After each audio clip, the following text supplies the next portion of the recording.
वेदांत परिभाषा। वेदांत परिभाषा ग्रंथ में पेज नंबर है 173। क्रम प्राप्तम तात्पर्यम निरूप्यते। बराबर।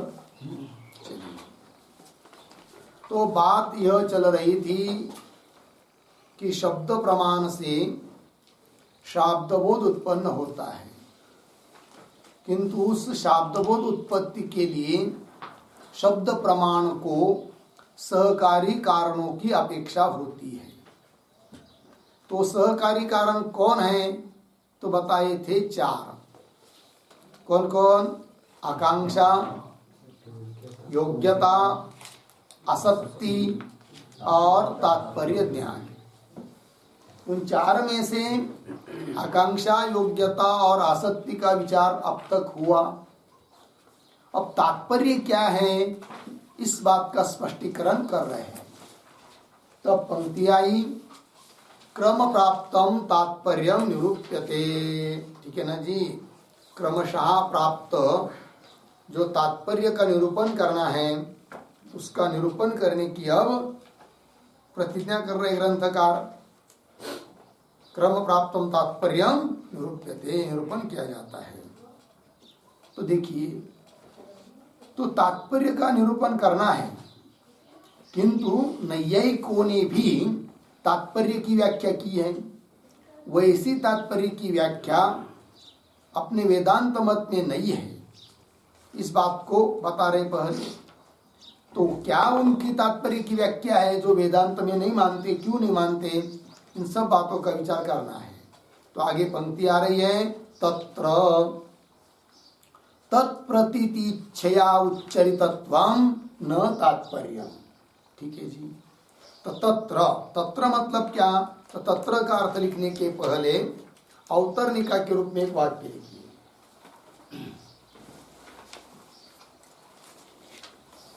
नैयायिकाः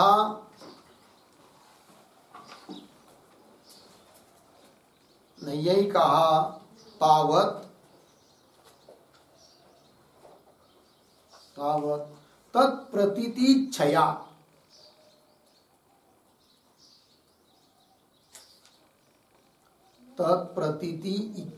प्रतीतिच्छया उच्चरितत्वं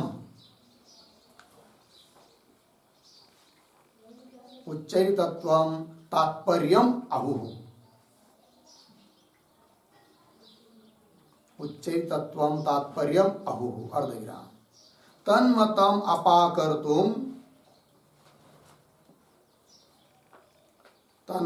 अपाकर्तुम् उपक्रमते तत्र इति।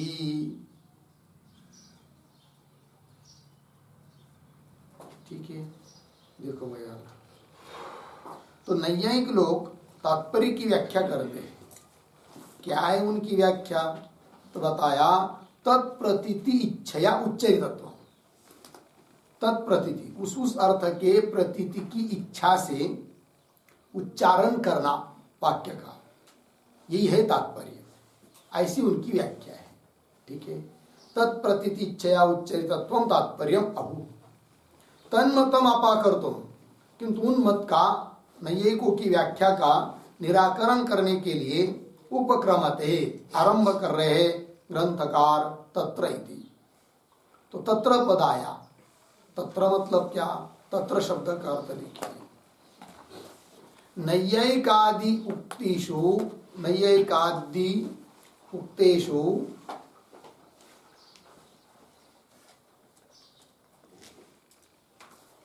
नैयायिकाद्युक्तेषु तात्पर्य लक्षणेषु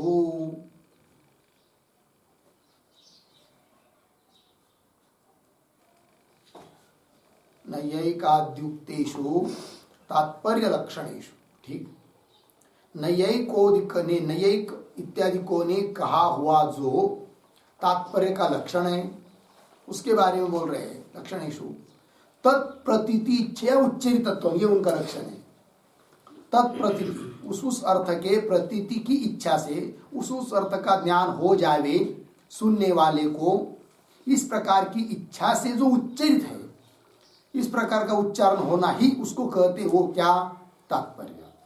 तो तत्प्रतीति इच्छा उच्चरितत्वम, किंतु कह रहे न तात्पर्य, ऐसा उनका तात्पर्य लक्षण है नैयायिकों का, किंतु हमारे मत में ऐसा लक्षण नहीं है, न तात्पर्य है कि नहीं? क्यों भाई उस प्रकार के लक्षण को तुम स्वीकार नहीं करते हो? तब बता रहे आगे, अर्थ ज्ञान शून्येन मिला पुरुषेण उच्चरितात वेदात अर्थ प्रत्ययाभाव प्रसंगात। ठीक है ना? देखो भाई, अर्थ ज्ञान शून्य, समझ लीजिए कोई व्यक्ति है और उसने वाक्य का उच्चारण किया या वेद का उच्चारण किया, वेद मंत्र का उच्चारण किया, तो सुनने वाले को ज्ञान हो जाता है कि नहीं? किंतु वो जो उच्चारण करता है, वाक्य बोलने वाला है, वो अर्थ ज्ञान शून्य है, उसको उसके अर्थ का ज्ञान नहीं है, उस वाक्य के अर्थ का ज्ञान नहीं है। तब उसमें लक्षण नहीं घट रहा है, क्योंकि लक्षण क्या किया आपने तात्पर्य का? तत्प्रतीति इच्छया उच्चरितत्वम, उस अर्थ के प्रतीति की इच्छा से, उस अर्थ की प्रतीति श्रोता को हो, इस प्रकार की इच्छा से उच्चारण, उसको तात्पर्य कहते हैं। और कोई ऐसा व्यक्ति है कि जो उस वाक्य के अर्थ को नहीं जानता है, रटा हुआ है और बोला, तो भी सुनने वाले को ज्ञान हो जाता है, फिर वो ज्ञान नहीं होना चाहिए, शाब्दबोध नहीं होना चाहिए, क्योंकि शाब्दबोध के लिए लगने वाली जो सामग्री उसमें तात्पर्य ज्ञान भी है, और यहाँ तात्पर्य ज्ञान तो है ही नहीं। तात्पर्य क्या? तत्प्रतीति इच्छया उच्चरितत्व। अब जिसको अर्थ का ही ज्ञान नहीं है, तो अमुक अर्थ का ज्ञान होने के लिए मैं इस वाक्य का उच्चारण कर रहा हूं, ऐसी इच्छा उस व्यक्ति की हो सकती है क्या? जिसको अर्थ ज्ञान नहीं है तो नहीं होगी, क्योंकि उसको अर्थ का ही पता नहीं है, अर्थात उसमें लक्षण नहीं जा रहा है, किंतु वाक्य बोध हो रहा है। अतः हम नैयायिकों ने किया हुआ तात्पर्य का लक्षण वो मानते नहीं है। ठीक है ना? क्योंकि यहाँ पर लक्षण की क्या हो जाती है? अव्याप्ति। लक्षण जाना चाहिए, वहां नहीं जा रहा है उनका। ठीक है, पंक्ति देखिए, अर्थ ज्ञान शून्येन पुरुषेण, जिसको अर्थ का ज्ञान नहीं है, ऐसे अर्थ ज्ञान रहित पुरुष के द्वारा उच्चरितात वेदात, उच्चारण किए हुए वेद से, वेदात का अर्थ लिखिए वाक्यात, ठीक नहीं, चाहे वो वेद का वाक्य हो चाहे लौकिक का वाक्य हो, जिसको उस अर्थ का ज्ञान है नहीं उस वाक्य का, वेदात अर्थात वाक्यात। अर्थ प्रत्यय, प्रत्यय कहते ज्ञान, अर्थ प्रत्यय अभाव प्रसंगा, सुनने वाले को अर्थ का प्रत्यय, अर्थ का ज्ञान नहीं होना चाहिए, क्योंकि वह क्या नहीं है? तात्पर्य नहीं, क्योंकि वो जानता ही नहीं इस वाक्य का अर्थ क्या है, तो उसके ज्ञान की इच्छा से कैसा उच्चारण उसका माना जाएगा? नहीं माना जाएगा। लग गया जी? अतः हम नैयायिकों ने किया हुआ तात्पर्य का लक्षण मानते हैं नहीं। इतना हो गई बात प्रसंगात। अब समझ लीजिए, कोई इस प्रकार की शंका कर सकता है, क्या? अरे भाई, नैयायिकों ने किया हुआ जो तात्पर्य का लक्षण है वो ठीक ही है कि नहीं? क्या तात्पर्य का लक्षण है उनका? तत्प्रतीति इच्छया उच्चरितत्व, बराबर। अब वो तात्पर्य दो प्रकार का होता है, एक प्रमारूप तात्पर्य, एक भ्रमरूप तात्पर्य। ठीक है। अब जहां पर ऐसे व्यक्ति के द्वारा वाक्य का उच्चारण हुआ कि जो व्यक्ति उच्चारण करता उस वाक्य के अर्थ को नहीं जान रहा है, तो भी सुनने वाले को अर्थबोध हो जाता है, वो फिर कैसा होता है? तब कहा जाएगा कि जो सुनने वाला है ना, उसको भ्रम हो गया। किस बात का? कि यहां पर भी तात्पर्य है, ऐसा भ्रम हुआ। अर्थात वाक्य उच्चारण करता अमुक अर्थ के ज्ञान की, अमुक अर्थ का ज्ञान हो जाए वे सुनने वाले को, इस इच्छा से उच्चारण कर रहा, अर्थात तात्पर्य है नहीं, किंतु तात्पर्य है, ऐसा क्या हो गया? भ्रम हो गया सुनने वाले को। तो अर्थात भ्रमरूप तात्पर्य वह है, इसलिए शाब्दबोध हो रहा है, तो काम बन गया। भ्रमरूप तात्पर्य भी शाब्दबोध के लिए कारण हो जाएगा, है कि नहीं? तब उसको उत्तर दे रहे सिद्धांती ग्रंथकार कि ये भी नहीं हो सकता है कि नहीं? हाँ ठीक है, ये तो हो सकता है, भ्रमरूप तात्पर्य से भी क्या अर्थबोध हो सकता है, शाब्दबोध हो सकता है, किंतु ऐसा भी स्थल हम बताएंगे कि जहां भ्रमरूप तात्पर्य भी नहीं हो सकता है, फिर वहां पर तो शाब्दबोध नहीं होना चाहिए, जबकि होता है। अतः नैयायिक के द्वारा कहा गया जो तात्पर्य का लक्षण है वो ठीक नहीं है। अब उस पूर्व पक्षी को पूछेंगे ऐसा कौन सा स्थान है दिखाओ कि जहां तात्पर्य का भ्रम भी नहीं हो सकता है। ठीक है, तब वो कहता है पूर्व पक्षी, समझ लीजिए कोई व्यक्ति है, वाक्य का उच्चारण कर रहा है और उस व्यक्ति को, उच्चारणकर्ता को उस वाक्य के अर्थ का ज्ञान नहीं है, अर्थ ज्ञान शून्य है, वो अर्थात अव्युत्पन्न है। और जो सुनने वाला है ना, उसको भी पता है कि ये मूर्ख आदमी है, कुछ भी जानता नहीं है, अव्युत्पन्न है। कौन जो समझ रहा है? सुनने वाला। अब सुनने वाले में जब ये भावना है और उसको वास्तविकता का ज्ञान है कि जो बोल रहा है, बोल तो रहा है, वेद के वाक्य रटे हुए हैं, वो कुछ जानता नहीं है। अब ऐसे स्थल पर सुनने वाले को भ्रम हो सकता है क्या? तात्पर्य का भ्रम नहीं, क्योंकि वो जान रहा है। यदि वो ये नहीं जानता क्या इसको अर्थ का ज्ञान है या नहीं, उसको पता नहीं रहता सुनने वाले को, तब तो तात्पर्य का भ्रम हो सकता है। किंतु सुनने वाले को ये अच्छी तरह से पता है कि बोलने वाला कुछ जानता नहीं है, अव्युत्पन्न है कि नहीं? अर्थात भ्रमरूप तात्पर्य भी वहां हो नहीं सकता, किंतु शाब्दबोध तो हो रहा है।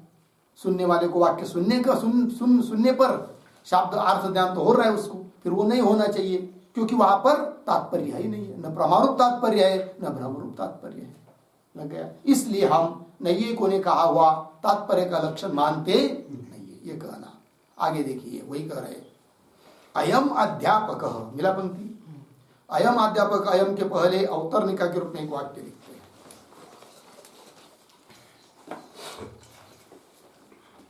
ननु तत्र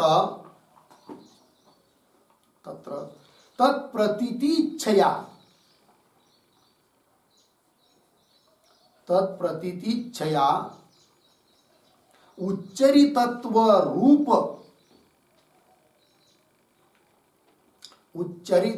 रूप तात्पर्याभावे अपि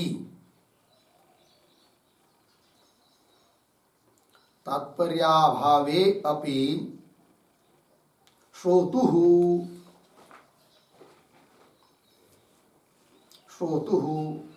तद्भ्रमात् अर्थबोध स्यात्।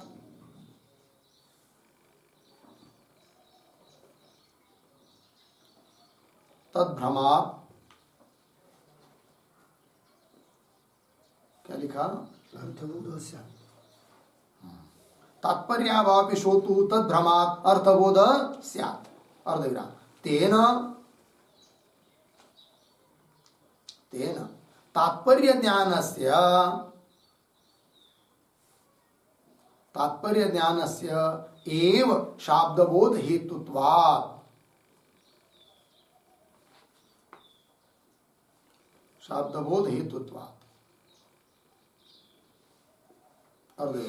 श्रोतुः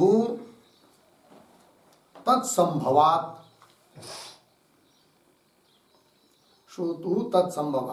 इति अतः आह अयम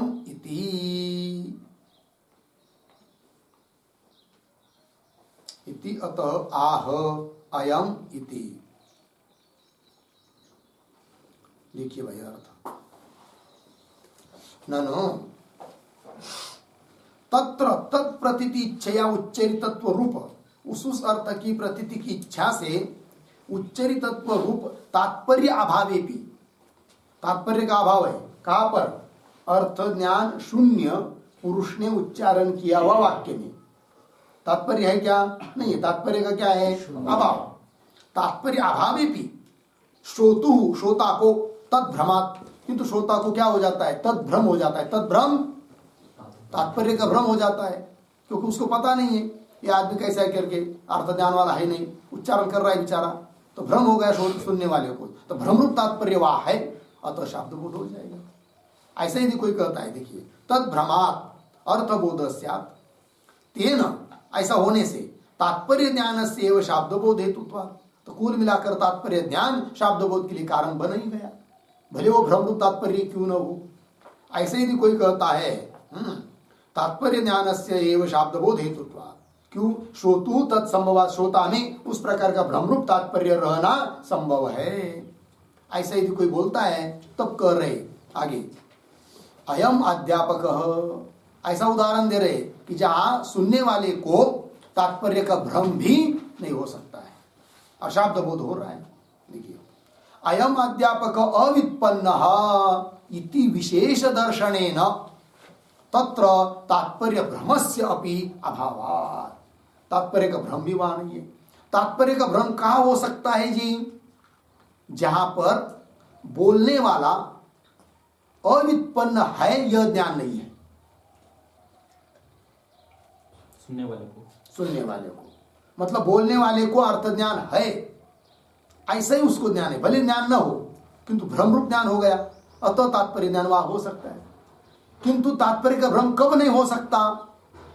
जब सुनने वाले को इस बात का पता चलेगा क्या कि बोलने वाला अवित्पन्न है, अर्थ ज्ञान शून्य है, इसका पक्का निश्चय रहेगा, तो उसमें तात्पर्य है ऐसा भ्रम हो सकता है क्या? नहीं हो सकता है। उस प्रकार के उच्चारण उसका होगा ऐसा भ्रम हो ही नहीं सकता उसको। वही कह रहे हैं अयम अध्यापक अवित्पन्न। अवित्पन्न मतलब क्या? अवित्पन्न शब्द का अर्थ लिखिए, अवित्पन्नत्वम बराबर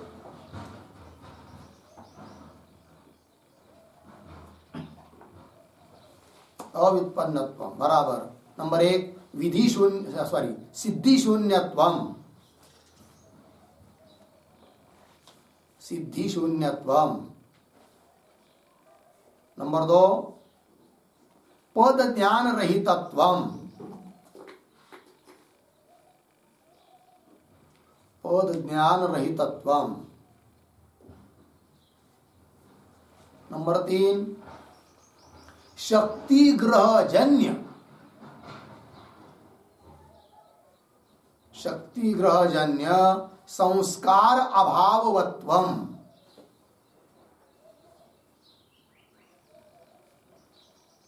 संस्कार अभाववत्वम। आगे नंबर 4 तद्वाक्यार्थ ज्ञान शून्यत्वम,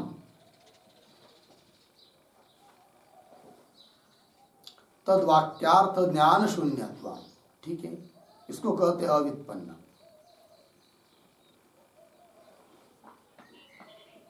अवित्पन्न है मतलब क्या? सिद्धि शून्य है, अर्थ शब्दों की सिद्धि उसको पता नहीं है, सिद्धि शून्यत्व ही अवित्पन्नत्व है। क्यों? पद ज्ञान रहित तत्व, पद का क्या अर्थ है ऐसा ज्ञान है उसको नहीं है। क्यों? शक्ति ग्रह से जन्य जो संस्कार, उस संस्कार के अभाव रहना, अभाव वाला, वो हुआ क्या? अवित्पन्न, अवित्पन्नत्व, अभावत्व।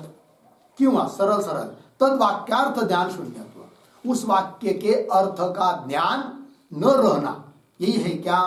अवित्पन्न। अब सुनने वाला जान रहा है ये तो बोल रहा है वेद वाक्य, किंतु वो जानता नहीं, अवित्पन्न है। तब वहां पर उस सुनने वाले को तात्पर्य ग्रहण होगा क्या?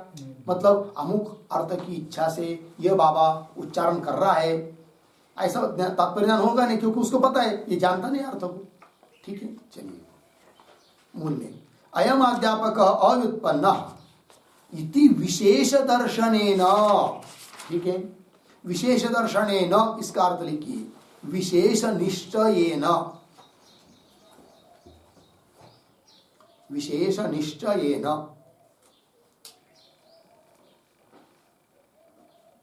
इस प्रकार का विशेष निश्चय होने के कारण। ठीक है जी, अयम अध्यापक व्युत्पन्न इति विशेष दर्शनेन तत्र तात्पर्य भ्रमस्यापि अभावात्, वहां पर तात्पर्य का भ्रम का भी क्या है? अभाव है।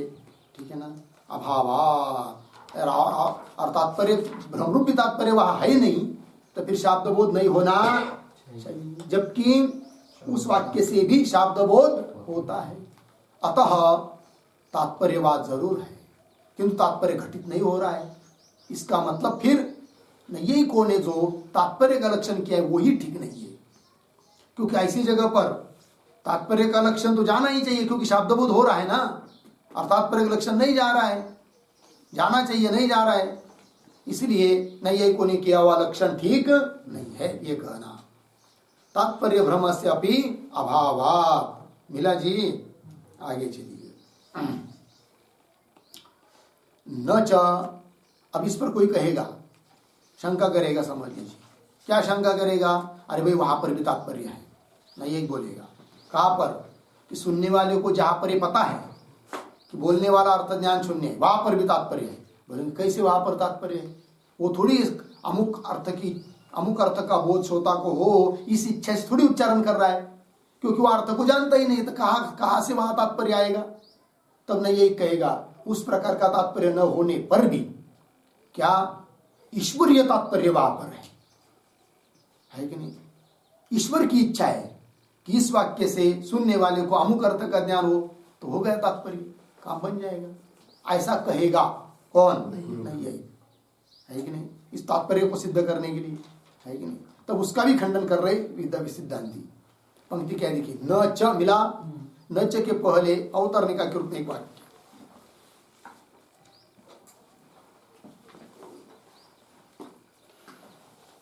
लिखिए, ननु तत्र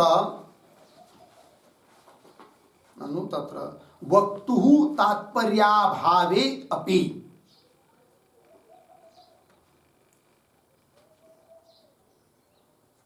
वक्तुः तात्पर्याभावे अपि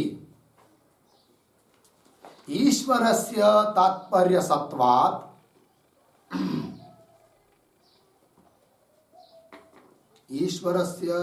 तात्पर्यसत्वात् तज्ज्ञानात्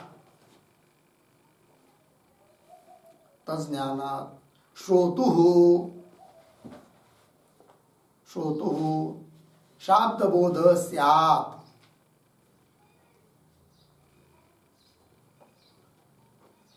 शाब्दबोध स्यात् इति आशंकते।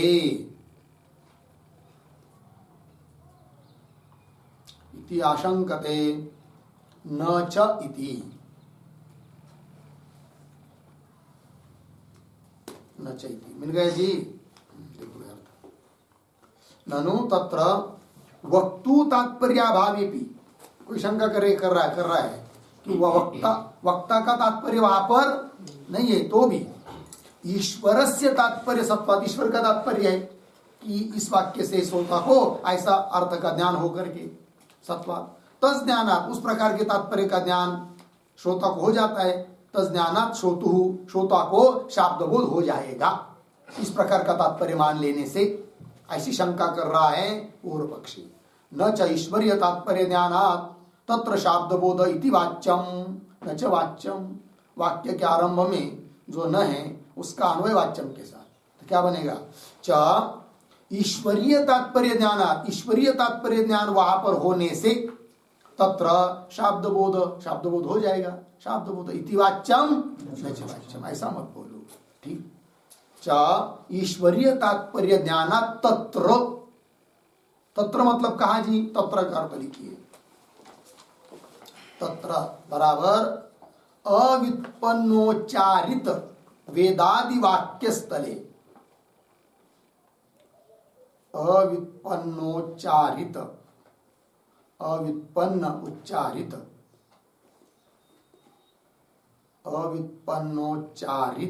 वेदादि वाक्य स्थले,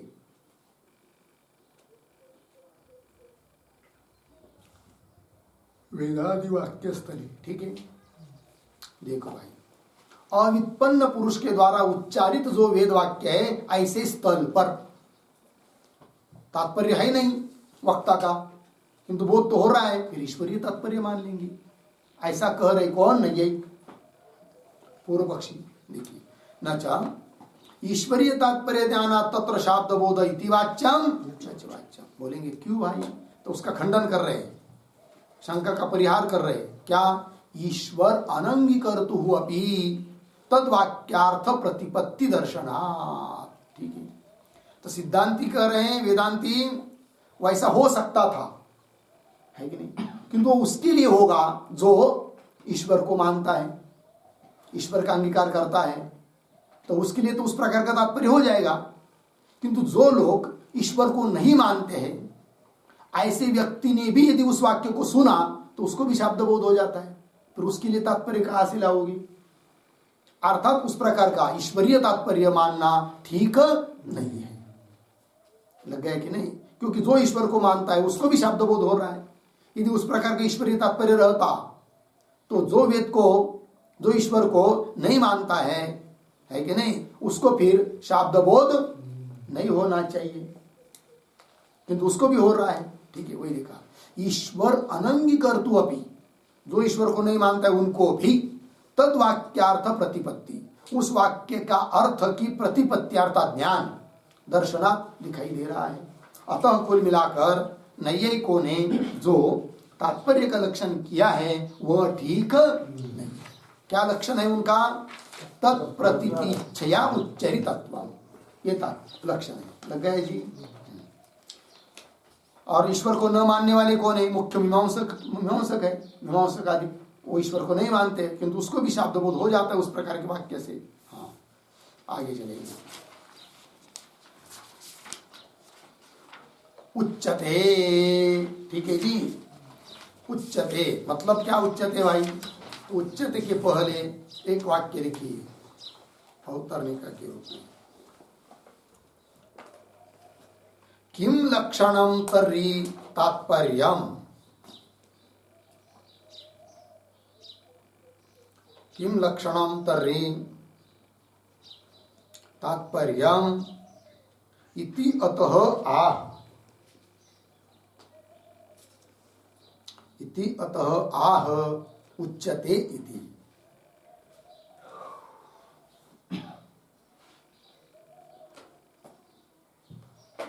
इति अतः आह उच्यते, ठीक है।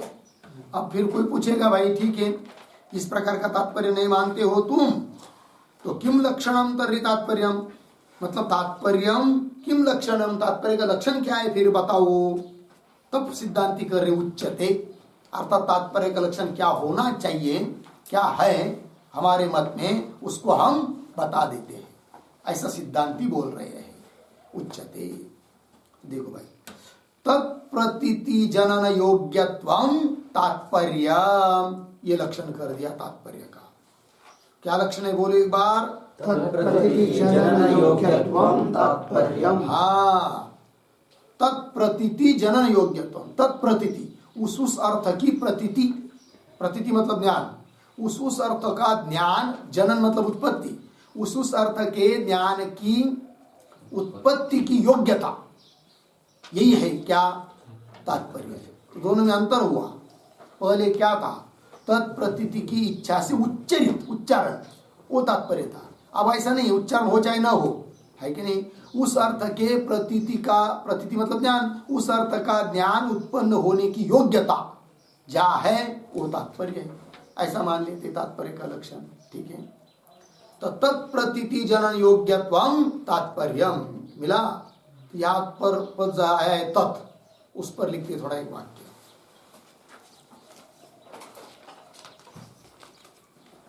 यदर्थ परत्वम वाक्यस्य साधनीयम,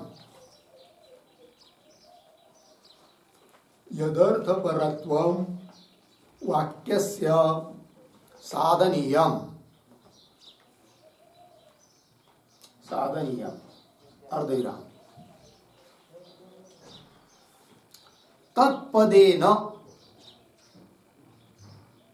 तत्पदेन अत्र अत्र तस्य अर्थस्य परिग्रहः,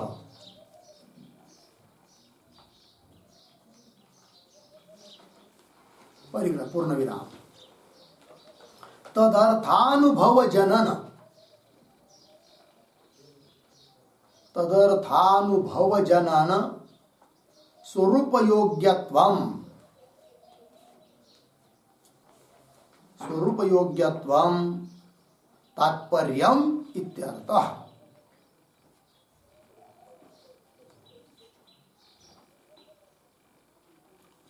स्वरूप योग्यत्वम तात्पर्यम हो गया जी। देखो भाई अर्थ, तो लक्षण हुआ मूल में तत्प्रतीति जनन योग्यत्वम, फिर तत् शब्द से किसको लेंगे, तब स्पष्टीकरण कर दिया। यदर्थ परत्वम वाक्य से साधनीय, जिस अर्थ परक वाक्य को सिद्ध करना है, बताना है, ठीक है ना, तत्पद से उस अर्थ को लेना है। जैसे घटात्मक अर्थ परत्व है, कौन, वाक्य, कि घट अर्थ का बोध कराने के लिए वाक्य है, तब तत्पद से क्या लेंगे, घट को लेंगे।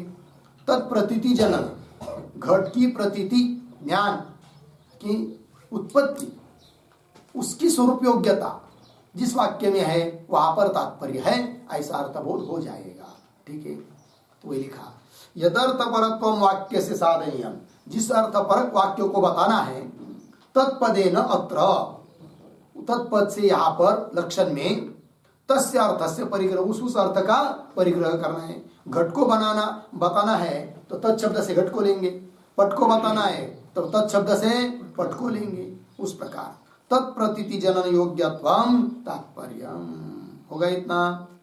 अब उसका उदाहरण बताओ भाई, तो उदाहरण बता रहे, अर्थात लक्ष्य में लक्षण को घटा रहे, लक्ष्य में, तो कैसे उदाहरण दिया, गेहे घटः इति वाक्यम, गेह घट संसर्ग प्रतीति जनन योग्यम, न तु पट संसर्ग प्रतीति जनन योग्यम इति तद्वाक्यम घट संसर्ग परम, न तो पट संसर्ग परम इति उच्यते।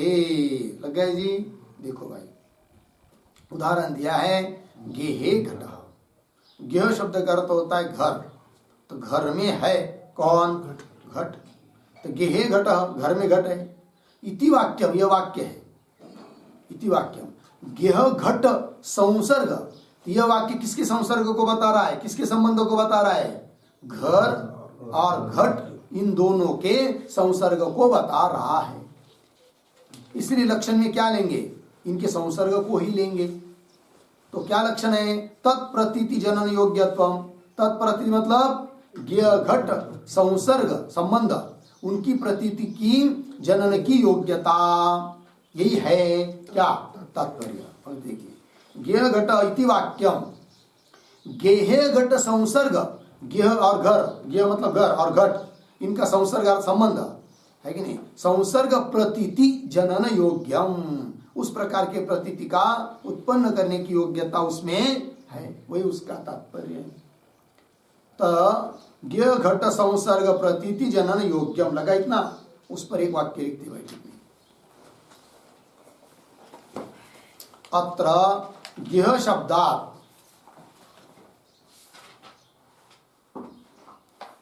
अत्र ज्ञ शब्दात् ज्ञस्य सप्तम्या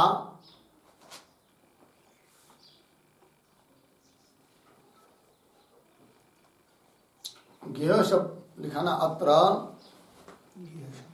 ज्ञ शब्दात् ज्ञस्य सप्तम्या वृत्तित्वस्य,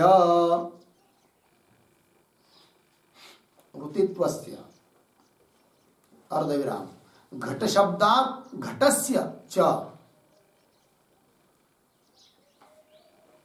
घट शब्दात् घटस्य च उपस्थितौ, उपस्थितौ ज्ञ घटयोः, ज्ञ घटयोः संसर्गस्य, संसर्गस्य आधाराधेय भावस्य, आधार आधेय भावस्य,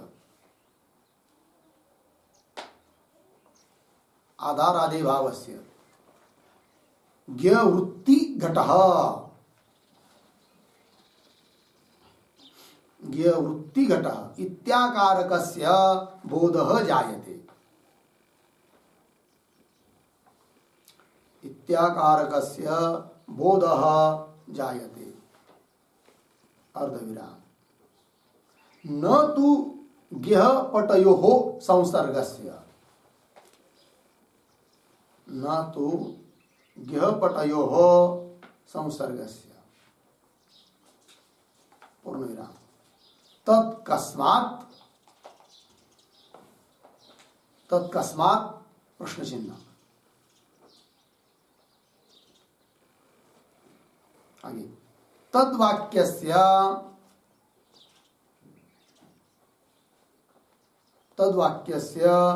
गेह पट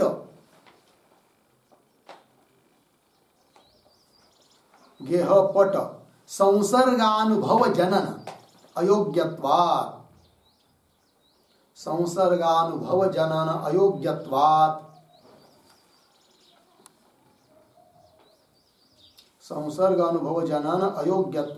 इति भाव।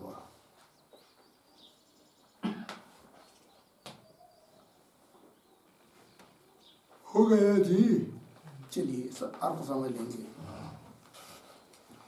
तो उदाहरण है गेय घट, उसके बारे में लिख रहे अत्र गेय शब्दात्, गेय शब्द के पर में कौन विभक्ति हुई है? सप्तमी। गेय शब्दात् गेहस्य सप्तम्या, गेय शब्द की जो सप्तमी, उस सप्तमी का अर्थ है वृत्तित्व, ठीक है। और घट पद आया आगे गेय घट में, तो घट पद का अर्थ क्या? घट शब्दात् घटस्य, घट शब्द से घट की, सप्तमी से वृत्तित्व की, गेय से गेह की उपस्थिति हो जाती है।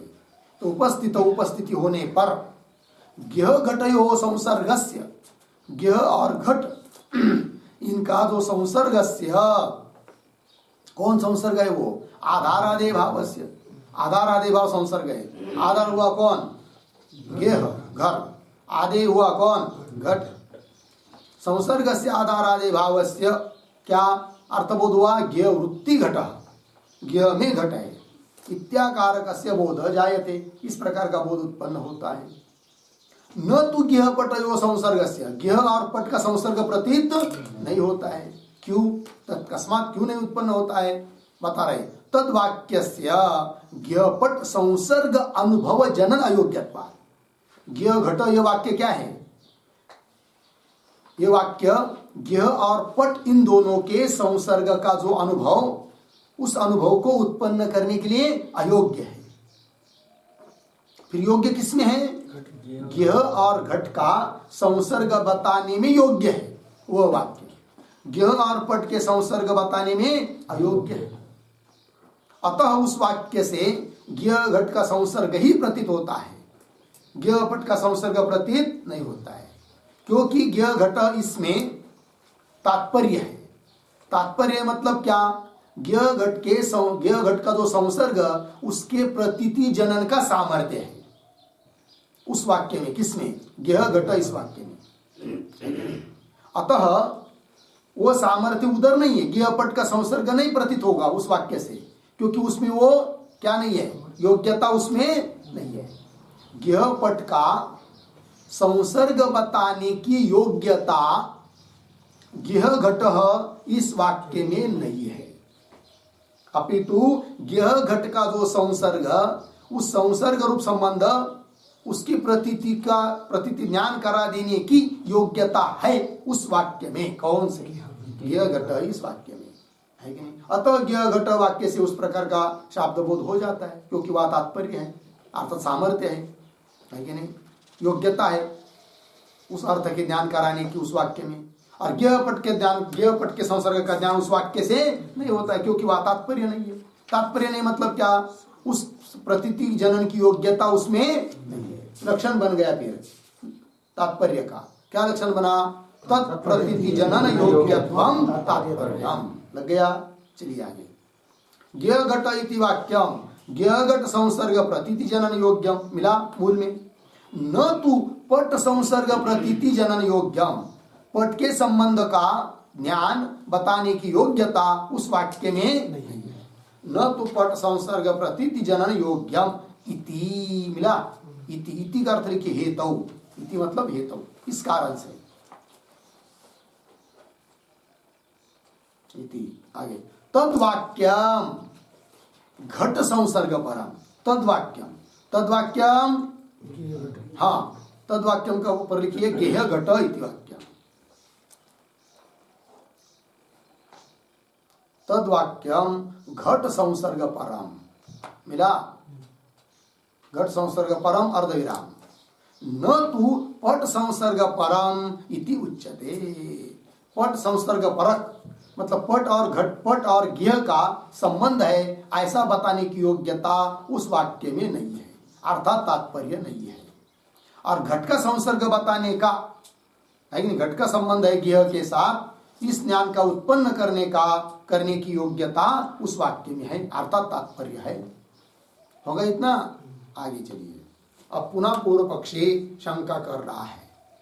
सिद्धांति ने जो तात्पर्य का लक्षण किया उस पर शंका कर रहा है। कौन? पूर्व पक्षी। क्या शंका कर रहा है भाई? तो शंका आ रही है ननु से, किंतु ननु के पूर्व में भी एक वाक्य लिखिए अवतरणिका के रूप में। लिखिए ननु इदं लक्षणम, ननु इदं लक्षणम नैव युक्तम,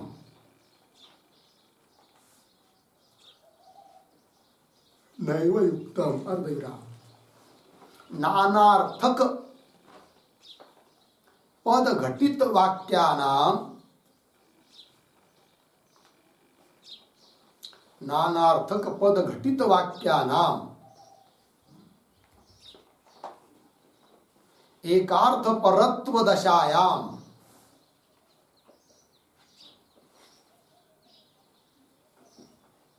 एकार्थ परत्व दशायाम, आगे अन्यार्थ परत्वापातात,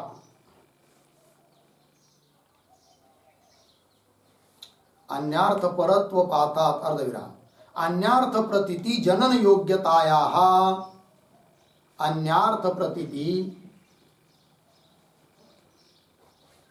अन्यार्थ प्रतीति जनन योग्यतायाः, जनन योग्यतायाः तदा अपि तत्र सत्वात्,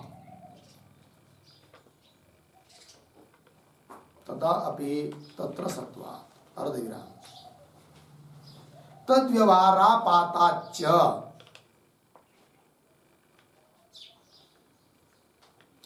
तद्व्यवहारापाताच्च इति आशंकते,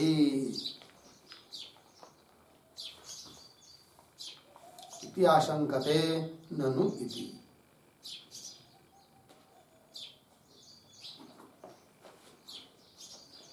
हो गया जी? चलिए भाई, क्या शंका हो रही है? ननो, पूर्व पक्षी बोल रहा है इदम लक्षणम नैव युक्तम, ये लक्षण कोई ठीक नहीं है। क्यों? कि ठीक है वहां पर लग जाएगा जहां पर वाक्य में घटकीभूत पदों का नानार्थ नहीं है, वहां तो लग जाएगा, किंतु नानार्थक पद घटित वाक्या नाम, ऐसा वाक्य कि जिसमें जो पद है वो नानार्थक है, तो नानार्थक पद घटित वाक्या नाम एकार्थ परत्व दशायाम, किंतु बताना है क्या? एक अर्थक, एक ही अर्थ लेना है। उस समय उस वाक्य में वो अन्य अर्थ का ज्ञान कराने की भी योग्यता है कि नहीं है? अतः फिर एक परत्व दशायाम भी अन्य परत्व का ज्ञान होना चाहिए, अन्य अर्थ का भी ज्ञान होना चाहिए। होता है क्या? नहीं। अतः ये तुम्हारा योग्यता रूप लक्षण तात्पर्य का ठीक नहीं। देखिए भाई, एकार्थ परत्व दशायाम अन्यार्थ परत्वापातात, अन्य अर्थ का भी ज्ञान होना चाहिए। और अन्यार्थ प्रतीति, क्यों? अन्यार्थ प्रतीति जनन योग्यताया, अन्य अर्थ की प्रतीति की जनन प्रतीति को उत्पन्न करने की योग्यताया तदापि तत्र सत्व, उस समय में भी उस वाक्य में है। और तद व्यवहारापात, इसलिए उस प्रकार का व्यवहार भी होना चाहिए। ये शंका लग गया जी। चलिए मूल में, ननु सैंधवमान, उदाहरण दे रहे हैं।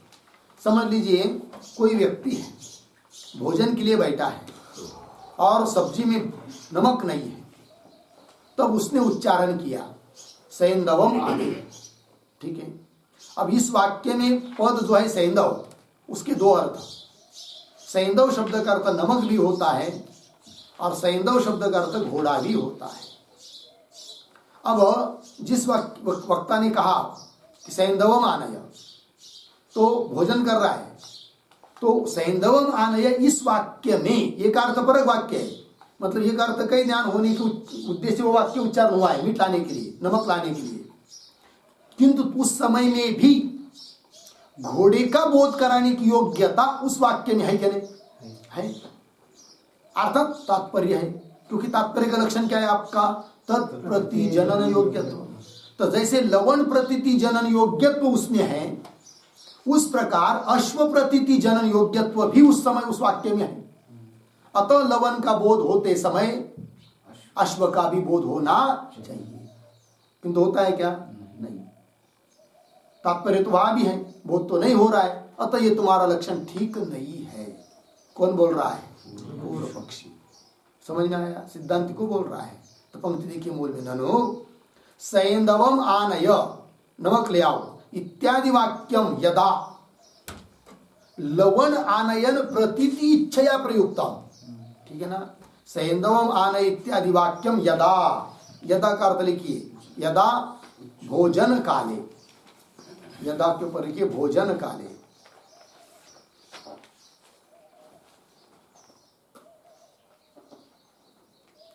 देखो यार, ननु सैंधवमान इत्यादि वाक्यम यदा, भोजन काल में लवण आनयन, लवण नमक, लवण आनयन प्रतीति की इच्छा से, प्रतीति इच्छया प्रयुक्तम, प्रयुक्तम का अर्थ लिखिए उच्चारितम। लवण आनयन प्रतीति मतलब ज्ञान, नमक ले आओ ऐसा ज्ञान होने की इच्छा से उच्चारित है, बराबर प्रयुक्तम। तदा अश्व संसर्ग प्रतीति जनने, है कि नहीं? तदा मिला, तदा मतलब क्या? तदा का अर्थ लिखिए लवण आनयन मात्र परत्व समये अपि, तदा लवण आनयन, लवण आनयन मात्र परत्व, लवण आनयन मात्र परत्व समये अपि, लवण आनयन मात्र परत्व समये अपि। ठीक है ना?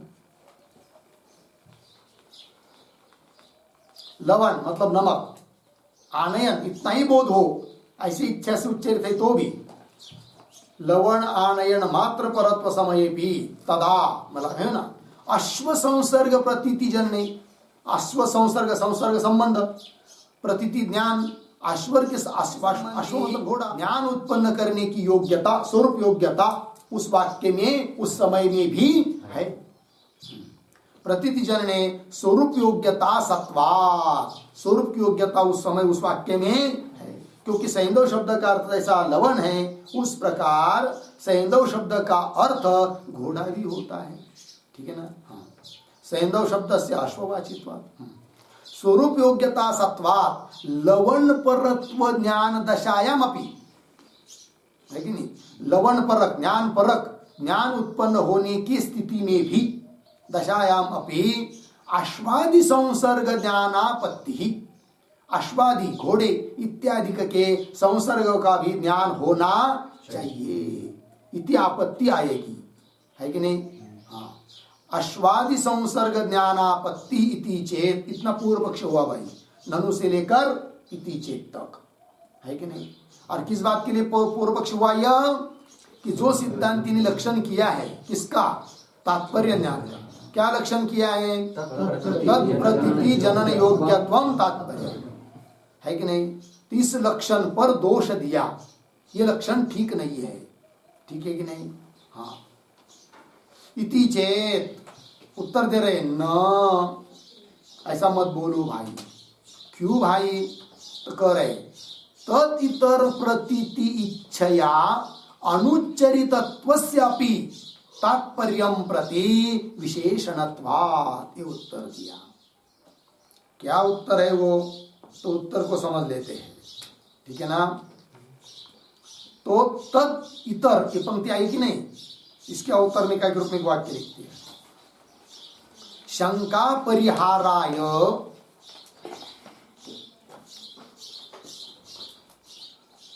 शंका परिहाराय लक्षणे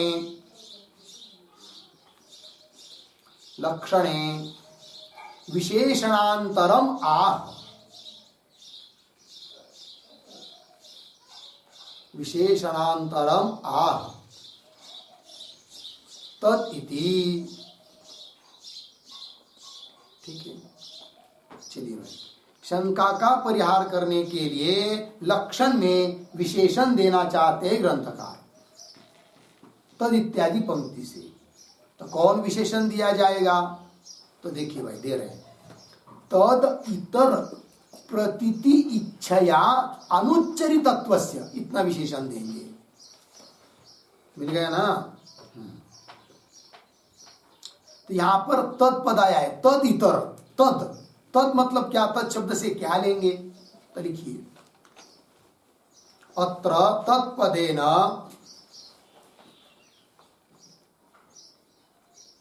अत्र तत्पदेन लक्षण घटक, लक्षण घटक तत्पदोपस्थाप्यस्य, तत्पदोपस्थाप्यस्य परामर्श,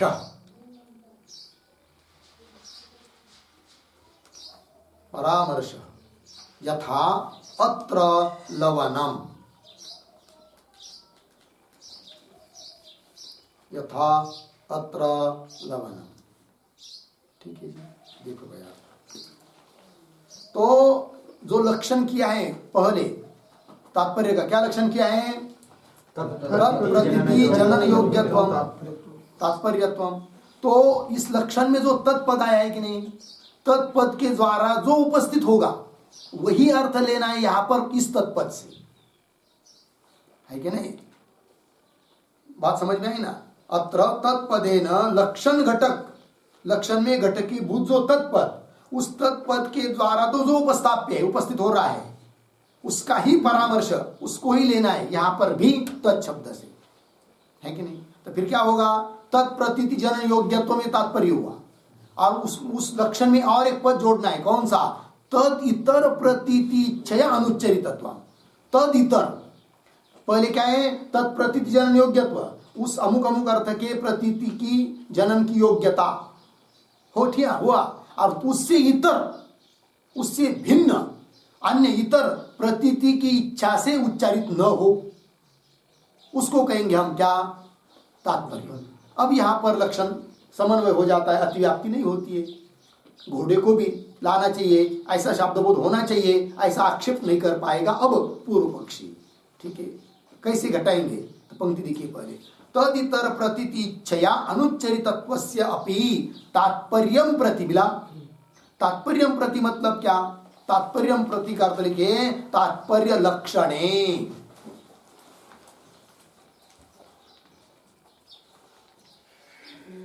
तात्पर्य लक्षणे हो गया, तात्पर्य के लक्षण में। आगे सरल है, विशेषणत्वा, विशेषण देंगे हम। तो तात्पर्य के लक्षण में विशेषण देना है भाई। कौन विशेषण देना है? तद इतर, बोलते जाओ, तद इतर प्रतीति इच्छया अनुच्चरितत्व, ये विशेषण देंगे, तब अतिव्याप्ति नहीं। फिर बोलेंगे लक्षण क्या बनेगा? पहले लक्षण को पूरा कर लेते, लक्षण सिद्ध कर लेते, फिर अतिव्याप्ति कैसी नहीं होती है वो देखेंगे। ठीक है ना? तो लक्षण क्या बनेगा? लिखिए लक्षण,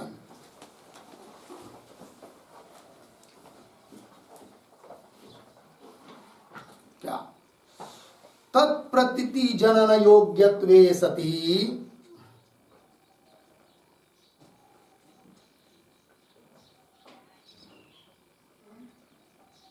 तत्प्रतीति जनन योग्यत्वे सति तदन्य प्रतीति इच्छया, तदन्य प्रतीति इच्छया अनुच्चरितत्वम्, तदन्य प्रतीति इच्छया अनुच्चरितत्वम्। तात्पर्य, ये तात्पर्य का लक्षण है। हो गया जी। अब देखिए, तो तत्प्रतीति जनन योग्यत्वे सति, ठीक है ना। तत्प्रतीति जनन योग्यत्वे सती तदन्य प्रतीति इच्छया अनुच्चरितत्व, उससे अन्य प्रतीति की इच्छा से उच्चारित न हो, है कि नहीं, ये बन गया लक्षण। तो मूल में देखिए आगे, तथा च, अब घटा रहे, तथा च, तथा च मतलब क्या, तो लिखिए तथा च का अर्थ एवं विशेषण विवक्षायाम,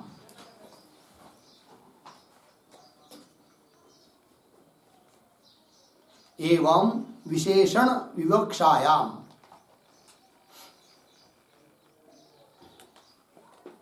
इस प्रकार के विशेषण की विवक्षा करने पर अब दोष नहीं आएगा। तो घटा रहे लक्षण को, पर्यवसित जो लक्षण हुआ फिर विशेषण देने के बाद उसको घटा रहे हैं। तथा च यद वाक्यम यद प्रतीति जनन स्वरूप योग्यत्वे सति, आगे क्या है, यद है ना, तो वहां पर यद की जगह पाइए तद, सती के बाद में जो यद है ना वहां चाहिए तद, ठीक है। तथा च यद वाक्यम, जो भी कोई वाक्य यद प्रतीति जनन स्वरूप योग्यत्वे सति, जिस अर्थ के प्रतीति को, प्रतीति मतलब ज्ञान, जिस अर्थ के ज्ञान को उत्पन्न करने का स्वरूप योग्य होने पर भी लग गया, तदन्य प्रतीति, उससे अन्य प्रतीति की इच्छा से उच्चारित न हो, न उच्चारितत्वम नोच्चारितत्वम तद वाक्यम तत्संसर्ग परम, वह वाक्य उस संसर्ग परक है, अर्थ उस अर्थ में उसका तात्पर्य है, ऐसा लक्षण कर देंगे तो अतिव्याप्ति नहीं होगी। अब देखिए वैसे, यद वाक्यम सैंधवम आनय इति वाक्यम बराबर, यद प्रतीति जनन स्वरूप योग्यत्वे, जिस अर्थ के प्रतीति मतलब ज्ञान, जिस अर्थ का ज्ञान कराने में स्वरूप योग्य है, तो सैंधवम आनय, इस वाक्य में दोनों अर्थ का ज्ञान कराने की स्वरूप योग्यता है, लवन का भी अश्व का भी स्वरूप योग्यता तो दोनों जगह है, किंतु तदन्य प्रतीति, तत् शब्द से लेंगे या लवन, है कि नहीं, उससे अन्य हुआ कौन, अश्व, तदन्य प्रतीति इच्छा से उच्चारित नहीं है। कौन सा वाक्य, सैंधवम आनय, यह वाक्य, उस वाक्य में दोनों अर्थ का ज्ञान कराने की स्वरूप योग्यता होने पर भी एक में लक्षण जाएगा लवन में, क्योंकि उस लवन को छोड़कर अन्य प्रतीति की इच्छा से वो वाक्य उच्चारित नहीं है, ठीक है ना। यद प्रतीति तथा च यद वाक्यम यद प्रतीति जनन स्वरूप योग्यत्वे सति तदन्य प्रतीति इच्छया, उससे अन्य प्रतीति की इच्छा से नोच्चारितम, उच्चारित न होना, नोच्चारितम तद वाक्यम तत्संसर्ग परम, वह वाक्य उस संसर्ग परक है, अर्थ उस अर्थ में उसका तात्पर्य है, इति उच्यते। लग गया जी।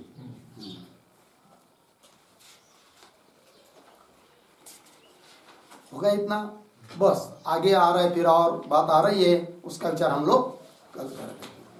ओम पूर्णमदः पूर्णमिदं पूर्णात् पूर्णमुदच्यते पूर्णस्य पूर्णमादाय पूर्णमेवावशिष्यते। ओम शांति शांति शांति।